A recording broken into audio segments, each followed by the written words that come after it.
DA নিয়ে আবারও খুব গুরুত্বপূর্ণ আপডেট। অষ্টম বেতন কমিশনের আগেই স্বস্তি, জুলাই থেকে কত শতাংশ বাড়ছে ডিএ। তো ভিডিওটি 1 সেকেন্ডের জন্য স্কিপ করবেন না, পুরোটা দেখবেন। চ্যানেলে নতুন হয়ে থাকলে অবশ্যই চ্যানেলটিকে সাবস্ক্রাইব করবেন এবং আমাদের পাশে থাকবেন। তো ভিডিওটি শুরু করা যাক।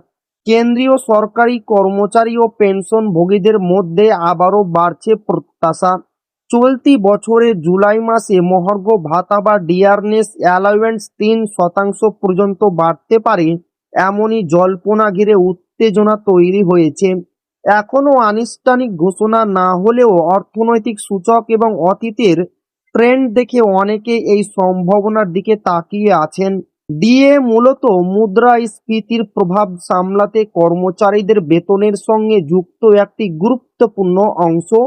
কেন্দ্র সরকার বছরে দুইবার জানুয়ারি ও জুলাই ডিএ সংশোধন করে থাকে।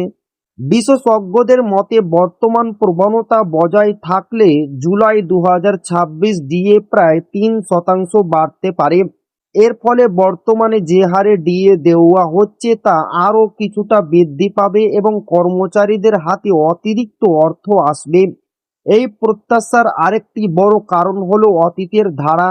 গত কয়েক বছর ধরে ডিএ বৃদ্ধির হার সাধারণত 3 থেকে 4% মধ্যে ঘোরাফেরা করেছে। ফলে অনেকেই মনে করেছেন এবারও সেই একই ধারা বজায় থাকতে পারে।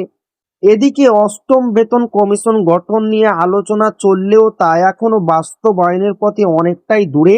ফলে আপাতত কেন্দ্রীয় কর্মচারীদের কাছে ডিএ বৃদ্ধি একমাত্র তাৎক্ষণিক স্বস্তির উপায়। বেতন কাঠামো বড়সড় পরিবর্তন না হলেও ডিএ বাড়লে মাসিক আয়ে সরাসরি প্রভাব পড়ে। তো এই ছিল ডিএ নিয়ে খুব গুরুত্বপূর্ণ আপডেট যা আপনাদের মাঝে শেয়ার করলাম। তো আবারও দেখা হবে ডিএ রিলেটেড খুব গুরুত্বপূর্ণ ভিডিওতে।